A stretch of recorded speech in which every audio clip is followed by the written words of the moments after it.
Gracias, Jesús. Pueden tomar asiento, mis hermanos, por favor. Qué tiempo de alabanza tan bonito, ¿eh? Hay que ser sinceros, hay días que sales mejor que otros, ¿no? Yo ya he salido muy bien, ¿eh? Qué bueno. Bueno, hermanos, vamos a pasar ya directamente a estudiar la palabra, pero antes tenemos yo creo que una buena, una agradable noticia que compartir, y es que ya hemos legalizado oficialmente la obra en Colombia, ¿eh? Eso es muy importante, eso es un triunfo muy grande, ¿sabes? Ya podemos poner un cartel en la puerta, ya no tenemos que estar ahí asustados, que si podemos seguir, que si no podemos seguir. Gracias al Señor ya hemos recibido la notificación oficial del gobierno de allí, del Departamento de Asuntos Religiosos de Colombia, y ya la obra en Colombia, gracias a Dios, ya está reconocida oficialmente, así que gloria a Dios por este triunfo. Gracias a Dios. Bueno, hermanos, yo les quiero llevar a una carta que no contiene, por ejemplo, oraciones como otras. No es una carta donde Pablo se extiende saludando a miembros de la iglesia, sino es una carta que diríamos, Pablo va al grano, sin rodeos. Hay muchas cosas que solucionar, hay temas que aclarar. Y esta carta de Pablo a los Gálatas, vayan abriéndola si quieren, es una carta donde Pablo tiene varios objetivos en mente. Número uno, y muy importante, corregir algunos errores doctrinales que después de su partida se han ido introduciendo en la iglesia. Pablo, como saben ustedes, fue el padre, el fundador de esta obra, pero se han metido lo que la Biblia llama los judaizantes. Personas que le decían a los no judíos recién convertidos o de tiempo en el Señor que no era suficiente con eso de aceptar y convertirse a Cristo, que hacía falta más cosas. Por ejemplo, que todos los hombres de la iglesia tenían que ser circuncidados, que tenían que guardar muchos preceptos y prácticas de la ley judía, porque de lo contrario no iban a ser salvos. Claro, cuando Pablo escucha estas cosas, él siendo judío, les dice, hermanos, ¿quién se ha atrevido a enseñar en la iglesia un evangelio diferente al que yo les enseñé? Dice, no es que haya otro evangelio diferente, pero hay algunos que se atreven a predicar un evangelio diferente al verdadero, al auténtico, al evangelio que recibimos de nuestro Señor Jesucristo, y que nos esforzamos por enseñarles a ustedes. ¿Qué es eso de que se tienen que circuncidar? ¿Y qué es eso que tienen que guardar la ley? Cuando ya en el concilio de Jerusalén se dejó bien claro que a los gentiles no hay que obligarlos a cumplir con leyes que ni nosotros ni nuestros padres fuimos capaces de cumplir. Así que, por favor, que nadie os perturbe, que nadie sacuda vuestra fe ni envenene la sana doctrina de la iglesia, porque eso no es bíblico, eso no es correcto. Y ya digo, el objetivo principal de Pablo cuando escribe esta carta es decirle a los hermanos de Galacia, no permitan, no dejen que nadie, se llame quien se llame y sea quien sea, se meta en la iglesia, aprovechando que yo no estoy, para enseñarle cosas raras y envenenar vuestra fe y ponerles nerviosos, ¿vale? Pablo sabía que si no corregía desde el principio estos argumentos, estas falsas doctrinas y enseñanzas, el evangelio corría peligro. Porque fíjense ustedes, desde el siglo I hasta nuestros días, la cantidad de herejías, la cantidad de falsas doctrinas, la cantidad de falsas enseñanzas que el enemigo ha tratado, y a veces lo ha conseguido, hay que ser sincero, meterlas en las iglesias. Por lo tanto, él escribe esta carta para dejar bien claro que muchas de las cosas que estas personas ajenas a la iglesia, que van de visita, que vienen con el título de que son judíos y que vienen de Jerusalén, etcétera, pues él quiere dejar bien claro que sea quien sea y se trate de quien se trate, no le hay que permitir a nadie que enseñe un evangelio diferente. Es más, Pablo emplea una palabra muy fuerte, porque Pablo tenía una característica y es que él lo dijo, no es que lo esté inventando yo, él dijo que él era, la palabra que emplea la Biblia es tosco, dice yo soy tosco en la palabra, muy, muy directo, muy, muy al grano, no se andaba con rodeos, sino que, como dicen por ahí, al pan, pan y al vino, vino, ¿no? Pablo decía, si alguno se atreve a predicar un evangelio diferente, sea anatema. Y es una palabra que significa maldito. Es fuerte, ¿eh? Maldito el que esté enseñando una falsa doctrina en la iglesia y les esté perturbando y les esté poniendo nerviosos cuando yo los he parido a ustedes con tanto cariño, con tanto amor y los cuidé como se cuida un niño recién nacido. Y Pablo dice aquello de otra vez estoy sintiendo dolores de parto por ustedes hasta que Cristo sea perfectamente formado en vuestras vidas.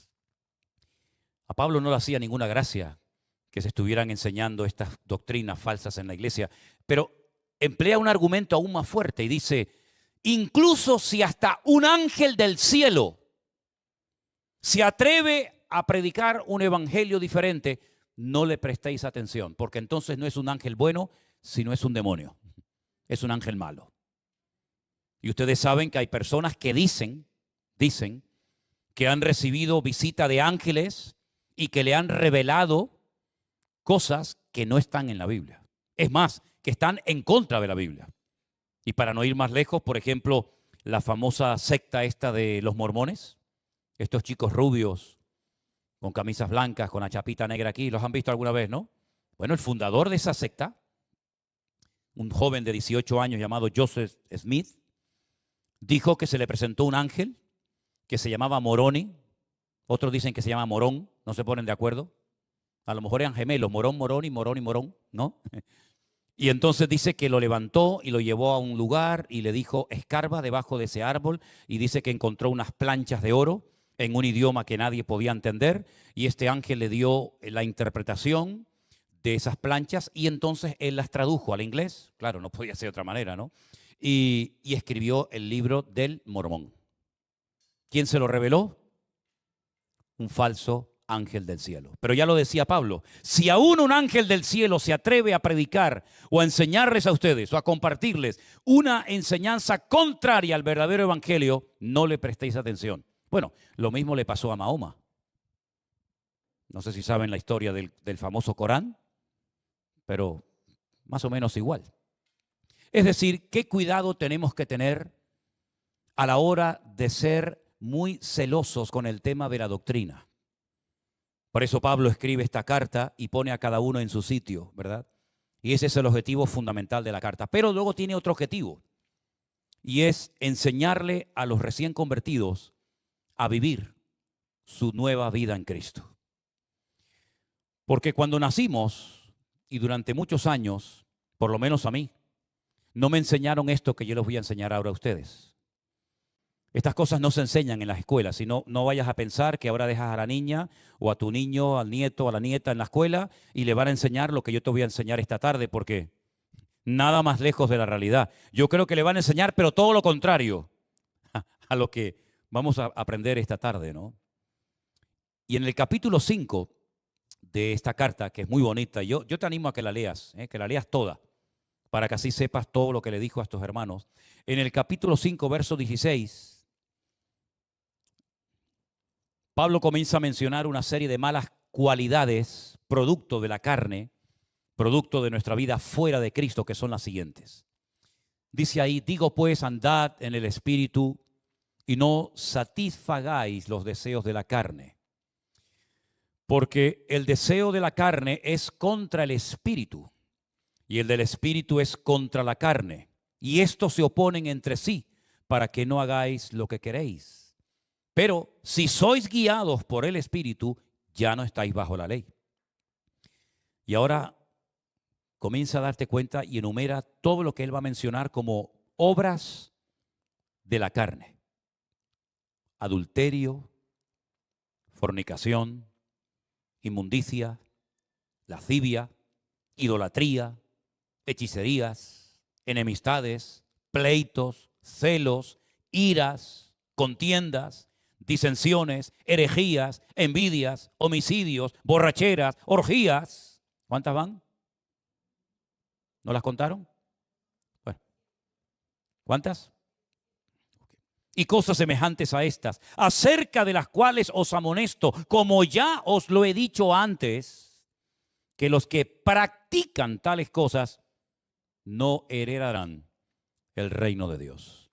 Ahora, con esta lista que hemos leído esta tarde de 17 o 18, las que sea, obras de la carne, ¿cuántas practicaste tú? No lo digas. Aquí no tenemos que saber la vida de nadie. Pero piensa, pues mira, esta no, esta sí, esta un poquito, esta mucho. ¿Sí o no? ¿No nos sentimos identificados por lo menos con una de las cosas que se han mencionado? Algunos dicen, no, yo con 5, yo con todas. Bueno, cuidado, ¿no? Así era nuestra vida antes de conocer a Cristo. El que no cojeaba de una pierna, cojeaba de la otra.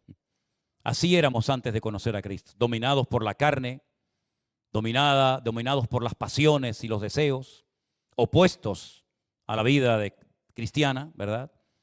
Y Pablo las enumera porque él incluso probablemente practicó algunas de ellas, aunque presumía de ser muy religioso. No significa que los religiosos no son pecadores.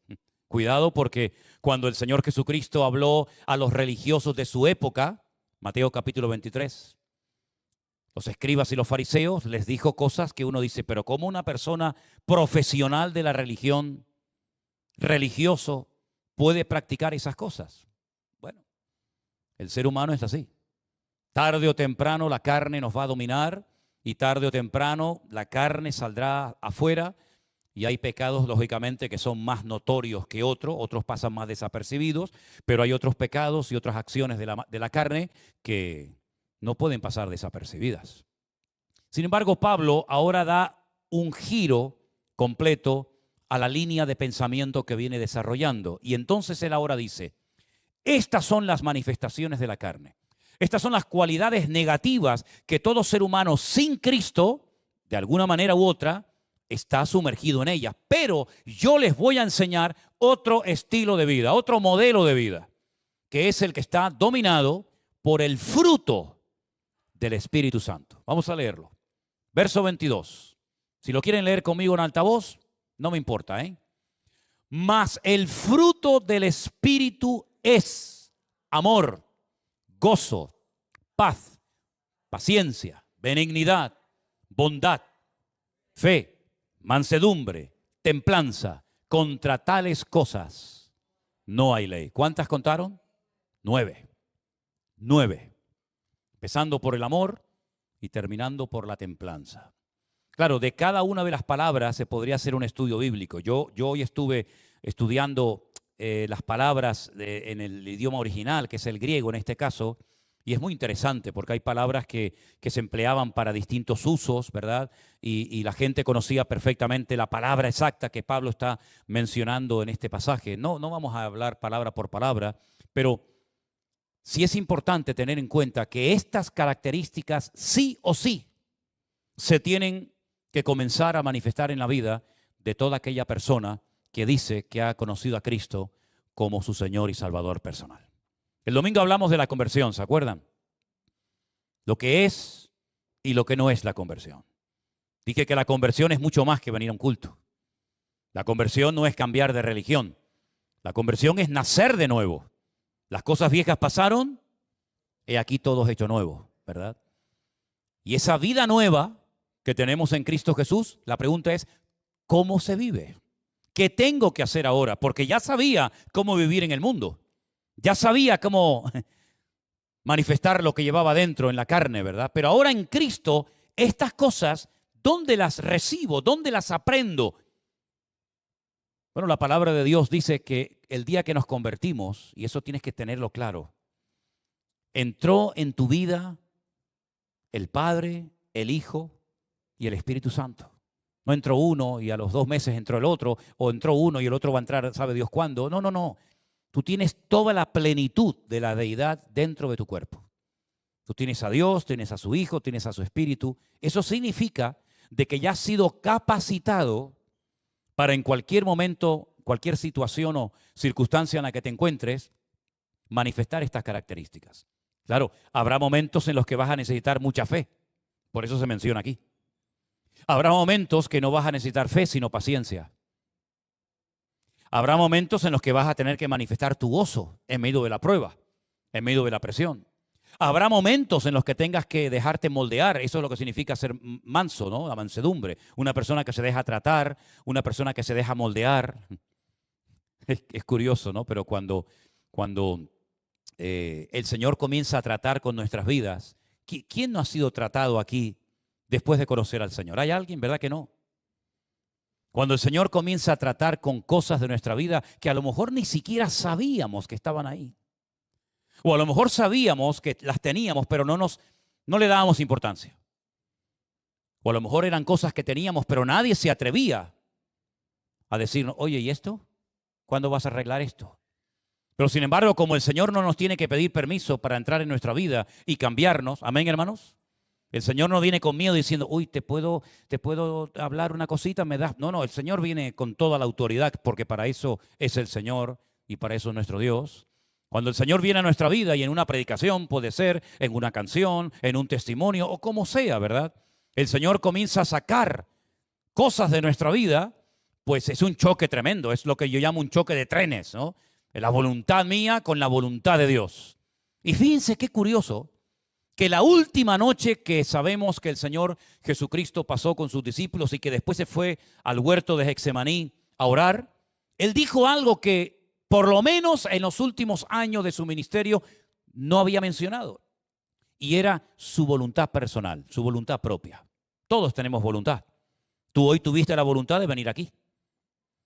Tuvimos la voluntad de levantarnos por la mañana, afeitarnos, lavarnos, vestirnos, ir a trabajar o a estudiar. Sí, la voluntad nos motiva a veces a hacer cosas y a veces por falta de voluntad no hacemos otras que nos gustaría hacer. Pero es interesante notar que el Señor Jesucristo en el huerto de Getsemaní revela algo que de verdad que es muy impactante. Porque como Él sabía desde antes de la fundación del mundo que estaba predestinado, elegido para ir a morir a la cruz, Él lo sabía. Él no se enteró la noche que Pedro lo negó y la noche que Judas lo traicionó. Él ya lo sabía desde antes de la fundación del mundo, ¿verdad? Pues Él llega ahora al huerto de Getsemaní y dice, Padre, si es posible pasar de mí esta copa o esta experiencia, pero que no se haga mi voluntad, sino la tuya. Y aquí encontramos dos. La voluntad de Él como individuo, la voluntad de Él como ser humano que la tenía y la voluntad de su Padre que también la sabía. Y Él pide que si es posible, se haga su voluntad, pero si no es posible, y no lo era, que se haga la voluntad del Padre. Y no me digan a mí que tú y yo no vamos a vernos muchas veces en nuestro huerto de Getsemaní. ¿Has tenido tú tu encuentro con el Señor en tu huerto de Getsemaní? ¿Qué es el Getsemaní? La palabra Getsemaní en hebreo significa el lugar donde se aplastaba, el lugar donde se machacaba la aceituna. Allí había una prensa donde se llevaban las olivas, se apretaban y ese primer aceite que salía, que es el aceite virgen, el mejor, era el que se dedicaba para las cosas del templo. Después se volvía otra vez a apretar y ese segundo aceite que salía de inferior calidad era para los usos comunes, ¿no? Para la comida, etc. Y luego se hacía una tercera presión sobre el resto que quedaba y era para las lámparas, para encender las lámparas de aceite. Y por eso el Señor fue a ese lugar y allí fue, digamos, como triturado. Allí fue puesto bajo presión el Señor y bueno, dice que casi explotó, ¿no? Le salían borbotones de sangre, ¿no? Cuando sudaba. Sus vasos capilares se quebraron debido a la presión. Y allí fue donde Él renunció a su voluntad propia. Hoy hemos cantado el Padre Nuestro, me parece, ¿no? En la primera canción era el Padre Nuestro. El Padre Nuestro, como decía, lo podemos decir, no hay ningún problema, ¿eh? Padre Nuestro que estás en los cielos, santificado sea tu nombre, venga a nosotros tu reino, hágase tu voluntad. ¿Ves cómo menciona la voluntad de Dios? Luego tú tienes que descubrir cuál es la voluntad de Dios. ¿Por qué? Porque antes de conocer a Cristo, hacíamos nuestra voluntad, ¿sí o no? Nosotros éramos los que mandábamos. Ahora hago esto, ahora hago aquello, ahora estoy con esto, ahora estoy con aquella, ahora esto me gusta, esto no me gusta, ahora compro esto. Nosotros ni consultábamos con nadie, éramos los amos, los dueños de nuestras vidas. Pero ahora en Cristo, uno de los términos que se utiliza en la Biblia es que Él nos ha redimido. La palabra redimido significa comprado. Es la palabra que se utilizaba cuando se vendían en las subastas públicas a los esclavos. Se ponía una tarima, una plataforma, así digamos como esta. Se ponía a los esclavos con muy poquita ropa, incluso en algunos casos hasta se les desnudaba, y pasaban las personas que querían comprar esclavos, como si fueras a comprar un coche, ¿no? Una bicicleta, una moto. Le revisabas la dentadura, la musculatura, si era viejo, si era joven, si estaba sano, si estaba enfermo, y entonces pujaba. Si había una subasta, yo doy 30 denarios, yo doy 35, yo doy 40, adjudicado a fulanito de tal, se lo lleva, ¿no? Bueno, la palabra redimido viene de ese proceso de comprar esclavos. El Señor a ti y a mí nos compró, ¿sí o no? No con dinero, no con cosas corruptibles, dice la Biblia, sino con la sangre preciosa de Jesucristo. Ahora tú imagínate, tú eres el esclavo hace 2000 años, un señor te acaba de comprar y te lleva a su casa. Y cuando tú llegas a su casa le dice, yo le digo una cosa y quiero ser muy claro desde el primer momento que entro aquí a esta casa. Yo trabajo de 8 de la mañana a 4 de la tarde. Descanso viernes, sábado y domingo. Necesito 45 días de vacaciones al año y 3 pagas extraordinarias. Si está de acuerdo me quedo, si no está de acuerdo cojo y me voy. ¿En qué cabeza cabe eso, hermano? El esclavo, el pobrecito, no tenía ningún derecho a nada. El esclavo era un esclavo. No tenía derecho a decir ni mu. Fíjate que hasta el Señor Jesucristo un día dijo, a ver, díganme a mí ustedes si un amo está en su casa y llega la hora de comer y llega el esclavo después de haber trabajado todo el santo día en el campo, cansado, sin ducharse, con la ropa sucia, transpirado, y le dice, bueno, hijo, vete a bañar, descansa un poquito y después me pones la comida. No, el Señor dice, ponme de comer, me lavas los pies, me atiendes bien y después cuando termines, te vas. Es que así era la vida de un esclavo, era durísima. ¿Te hubiera gustado ser un esclavo? Era terrible, era terrible. Los romanos esclavizaban a la gente y vivían como reyes. Los romanos no pagaban impuestos. Los romanos tenían los mejores puestos de trabajo y los peores para los esclavos. No tenían derecho a nada. Y en el judaísmo al esclavo cada 7 años y cada 50 años se les podía dar la libertad. En el judaísmo, en la ley de Moisés, en la ley del mundo, el esclavo moría trabajando de sol a sol. En la ley de Moisés, el Shabbat, el día de reposo, los esclavos descansaban. En el mundo, el esclavo trabajaba 7 días, 365 días al año. Era así la vida. No había derecho a nada. Y si te casas con una esclava mía, tus hijos son míos y tu mujer también es mía. Y uno dice, qué duro, ¿no? Ah, amigo, es que esa es la vida de un esclavo. No había derechos. Y mira tú por donde el Señor dice que nosotros hemos sido comprados por la sangre de Jesucristo. ¿Qué es lo que te está diciendo el Señor? Que ya no tenemos derechos. Oh. Yo pensaba que sí. Sí, tienes derecho a servir al Señor, tienes derecho a leer la Biblia, tienes derecho a orar, tienes derecho a sufrir por Él, tienes derecho a ir por el mundo predicando el Evangelio, pero no te olvides que hay un amo, una autoridad por encima de nosotros que no es un tirano, sino es un amo bueno y amoroso, que es nuestro Señor Jesucristo. Así que gracias a Dios que no vivimos en aquella época, porque probablemente yo no sé tú, pero probablemente a mí, cuando los romanos llegaron a España, porque los romanos dominaron toda Europa, lógicamente incluida España. De hecho, en España hay muchísima presencia de acueductos, de anfiteatros, de circos, de calzadas, pero una barbaridad. Y a mí siempre me ha impactado y me ha gustado mucho todo eso. Si yo hubiera vivido en aquellos tiempos en España y los romanos nos hubieran invadido a nosotros, probablemente yo hubiera sido un esclavo. Lo más seguro yo hubiera sido un esclavo y probablemente tú también. Entonces, mis queridos hermanos, Cuando el apóstol Pablo le habla a los hermanos de la iglesia de Galacia, les dice: hermanos, ahora nosotros como siervos de Jesucristo, como esclavos por amor de nuestro Dios, tenemos que manifestar las características de nuestro amo. Y nuestro amo es todo amor, nuestro amo es todo misericordia, nuestro amo es todo paciencia y sabiduría. Y nosotros tenemos que parecernos a Él y no parecernos al amo que teníamos antes, sino al amo que tenemos ahora. Las características terribles que hemos leído en esta noche de lascivia, hechicerías, orgías, envidias, esas son las características de los que son esclavos de Satanás. Así es Satanás. La gente que no está bajo la cobertura de Cristo, hermano, ¿a quién se parecen?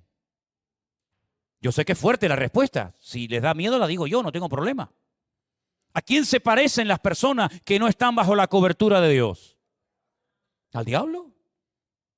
¿A quién se parecía Adán antes de pecar? ¿A Dios? Era semejante a Dios.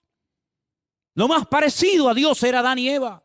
Cuando pecaron, uno de sus hijos, ¿qué hace? Se carga, asesina, mata a su propio hermano. Y Dios es el autor de la vida, no de la muerte. ¿A quién comenzaron a parecerse los hijos de Adán y Eva, hermanos? ¿A Dios o a Satanás? ¿Qué características manifestaron los de la Torre de Babel? Las características de amor, de fe, de bondad, de confianza en el Señor. Todo lo contrario. Arrogancia, soberbia, orgullo. No necesitamos a Dios para nada. No necesitamos sacrificio. Vamos a levantar una torre. Vamos a llegar a la presencia de Dios. Es lo que ellos decían. Y le vamos a demostrar a Dios y a decirle en sus propias narices que nosotros hemos llegado aquí sin necesidad de clamar a Dios. Pero cuando nos convertimos a Cristo, ¿a quién tenemos que parecernos, hermanos? ¿A quién? ¿Y cómo era Cristo? Físicamente no lo puedo describir porque nunca lo vi. Pero sí podemos describir cómo era su carácter, su naturaleza, por ejemplo, leyendo los evangelios y viendo el fruto del Espíritu Santo. Él era todo amor. Amén, hermanos. Yo puedo tener algo de amor, pero Él no tiene. Él es el amor completo y personificado. Yo puedo tener algo de paciencia. Bueno, creo que cada vez tengo más, ¿no? Digo yo. No sé, digo yo creo que sí. Pero es que Él era la paciencia personificada. Él lleva miles de años esperando a que la humanidad se arrepienta. ¿Quién tiene esa paciencia, hermano? Si a veces estamos en una cola, estamos en una fila y decimos: yo vengo mañana, ya no voy a esperar más, ¿verdad? Él era el gozo personificado, era la persona más equilibrada del mundo. Era una maravilla estar al lado de Él. Nunca perdía el equilibrio.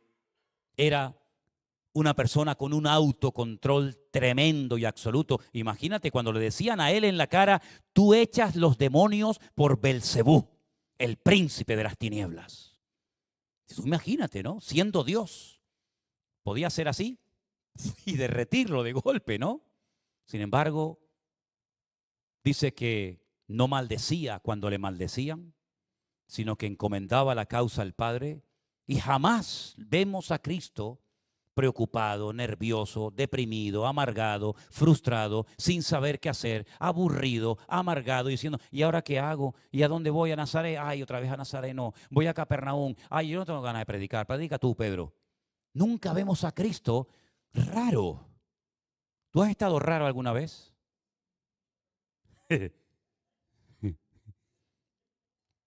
Yo me acuerdo una vez, le voy a contar un secreto. Una vez iba en un coche, estaba llevando a una hermana a un sitio y yo le dije: oye, es que esta persona es muy rara, tú. Hablábamos de una persona, ¿no? Y me dice esta hermana: a lo mejor los raros somos nosotros y no es él. Digo: pues mira, a lo mejor tienes razón. Porque nosotros siempre nos fijamos cómo son los demás. Pero claro, a veces sería bueno mirarnos también un poquito más al espejo, ¿no? Porque a lo mejor los raros somos nosotros, ¿verdad? Pero el Señor no era un Señor raro, amén. Le caía bien a las personas que le amaban y por supuesto las personas que no querían hacer la voluntad de Dios lo odiaban, porque solamente su presencia ya ponía nerviosa a la gente.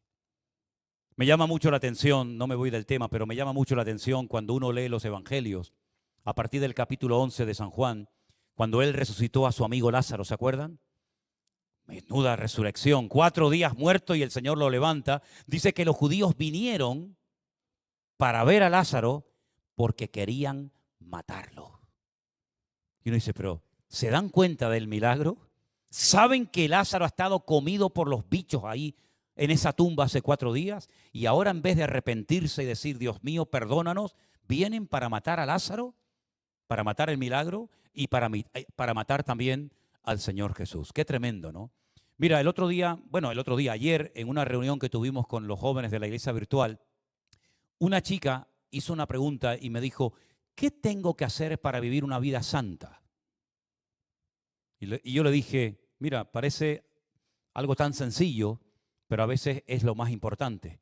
Para vivir una vida santa, de acuerdo a la voluntad de Dios, lo que tienes que hacer es desear, querer vivir esa vida santa. Dice, bueno, pero es que es así. Es que hay gente que no quiere a lo mejor cambiar en algún aspecto o área de su vida. Por ejemplo, se ha enfatizado mucho el tema del machismo. Ahora se van al otro extremo, el tema del feminismo. ¿Y Cristo qué era? ¿Estaba a favor del machismo y en contra del feminismo o era más feminista que machista? Es que no era ni una cosa ni otra. El Señor no se casa con nadie, no se identifica con causas humanas, sino que Él es Dios.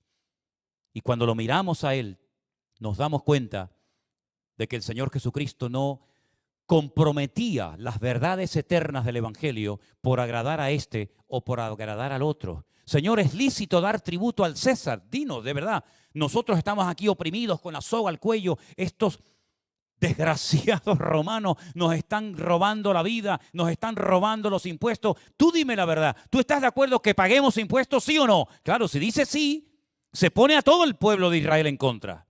Si dice no, se pone a todos los romanos en contra y lo podían acusar de rebelde, de una sedición. El Señor no dijo ni esto, sino dijo, darle al César lo que le tengan que dar y darle a Dios lo que le tengan que dar. Y les rompió todos sus argumentos porque Él era la sabiduría personificada. Y nosotros lo primero que tenemos que querer, si queremos que estas características preciosas, el fruto del Espíritu Santo se manifiesten en nuestra vida, ¿sabe lo que es lo más importante? Querer tenerlas. ¿Cuántos quieren tener estas características? ¿Cuántos quieren tener cada vez más amor?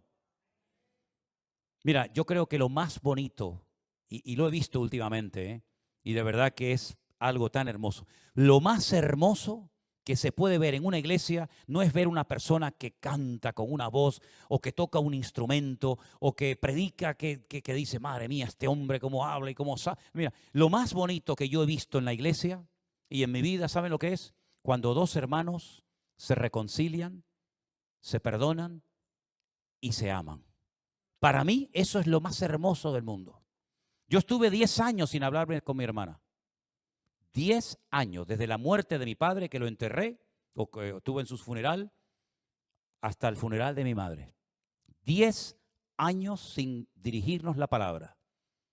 En una conversación que tuvimos, me colgó el teléfono, me dijo una serie de cosas que a mi carne no le hicieron gracia. Me colgó el teléfono y dije, muy bien. 10 años y vive aquí al lado, en la isla de enfrente. En el funeral de mi madre, lo que no consiguió mi madre en vida, lo consiguió estando allí de cuerpo presente. Allí nos dimos un beso, allí nos dimos un abrazo, allí lloramos. Hoy me escribió también, el otro día fueron mis hijas y el niño y Matías a Las Palmas con ellos. ¿No es lo más hermoso del mundo cuando el amor de Cristo se manifiesta en nuestras vidas? Es lo más hermoso, hermano. ¿De qué sirve que salgamos de un culto después de haber tenido una alabanza preciosa si después llegas a la puerta de la calle y a ese hermano no le diriges la palabra porque te dijo una vez una cosa o te hizo no sé qué y te vas tú por la derecha y él se va por la izquierda? Eso es horrible. Y eso ha pasado aquí. Eso ha pasado aquí porque yo tengo la ventaja de estar un poquito más alto físicamente, no hablo espiritualmente, ¿no? Tengo la ventaja de estar desde arriba y a veces ha ocurrido que hasta en un propio culto de Santa Cena, una persona que yo como pastor sé que con aquella no tal y cual, pues una sale por este pasillo, la otra sale por el otro pasillo y después se saludan allá afuera y se va. Y yo digo, ¿y de qué ha servido la predicación? ¿De qué ha servido tanto cántico y tanto gloria y tanto aleluya si yo sé que esta no va a hablar con la otra? Porque un día, hace 500 años, me dijo no sé qué. Y el amor de Cristo, ¿cuándo vamos a fluir en esto? Por eso digo que para poder tener este fruto del Espíritu Santo en nuestra vida, para mí lo más importante, ¿saben lo que es? Querer tenerlos. Porque si no los quiero tener, sé que hay que tenerlos. Sé que tengo que ser diferente, sé que tengo que tener estas características, pero no quiero tenerlas. Bueno, el gozo sí, ¿quién no quiere tener gozo? Todo el mundo quiere tener gozo, pero ¿y cuando llega la hora de la paciencia? No, yo me quedo con el gozo, pero es que esto no es como ir a comer a estos sitios que te ponen una fotografía. A veces cuando vamos a Israel, la gente del grupo me dice que yo no sé qué pedir, no entiendo nada, y yo siempre le digo, mira, la ventaja de este país es la siguiente. Cuando entras a un sitio a comer, tienes las fotografías en la pared o te dan una carta con la fotografía. Entonces tú le señalas al camarero y dices, y el camarero dice, pero les advierto una cosa, y Anderson lo sabe, da igual lo que pidas, nunca te van a traer lo que has pedido. Hermano, no me diga eso, digo, ya verá. Estábamos en Nazaret un día, llegó el camarero, éramos 57 personas. Yo no pongo en tela de juicio la memoria del muchacho. Pero llegó el muchacho y se puso así. A ver, ¿qué van a pedir? Falafel, ¿cómo se llama? Shawarma, no sé qué, de pollo, de carne, con verdura, sin verdura. Y yo le decía,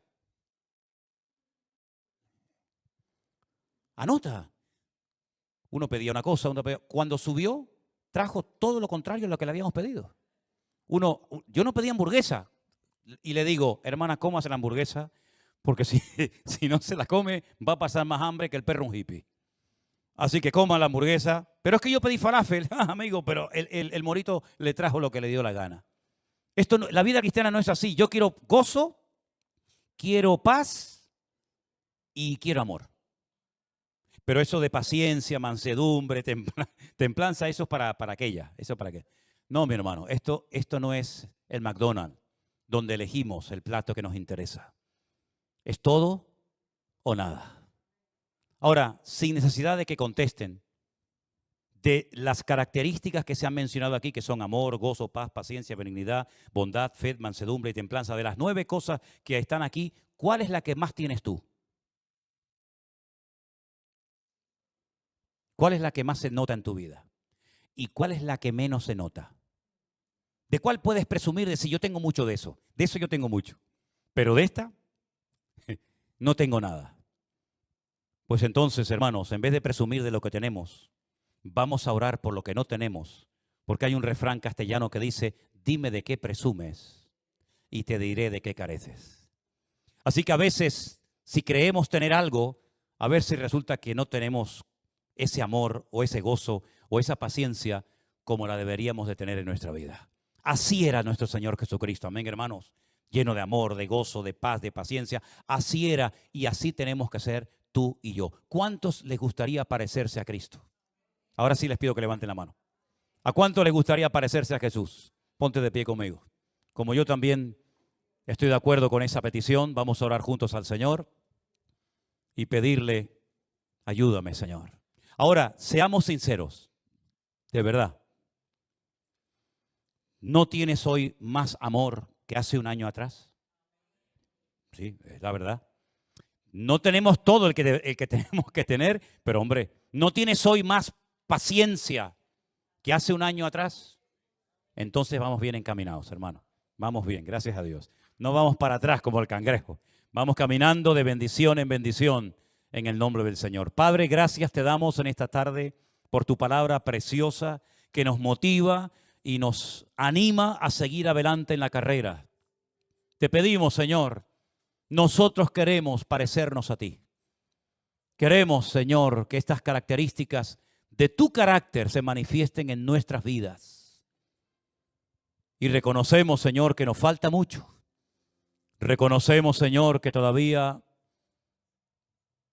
no estamos al nivel que tal vez deberíamos de estar. Pero te pedimos humildemente en esta noche, Señor Jesús, ayúdanos a crecer y a desarrollarnos de una forma sana cada día de nuestra vida. Gracias, oh Dios, por tu paciencia y por las oportunidades que nos das de aprender y de mejorar cada día. En el nombre de Jesús. Amén y amén. ¿Y saben lo que yo noto? Que para que un niño crezca sano, lo que tiene que hacer es... ¿Qué tiene que hacer un niño para crecer sano? Comer, comer, comer y comer. ¿Qué es lo que tenemos que hacer nosotros? Comer y comer y comer y comer. Llegará el día que diga, yo ya no como tanto, pero de momento come todo lo que puedas. Porque de la abundancia de lo que estás llenando tu corazón, algún día saldrá para afuera. Ten paciencia contigo, te lo pido por favor, hermano. No te veas tan mal, ni te eches broncas delante del espejo de tu casa, sino aprende a soportarte.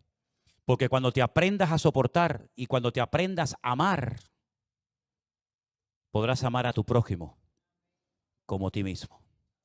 ¿Cómo voy a amarte yo a ti más que a mí?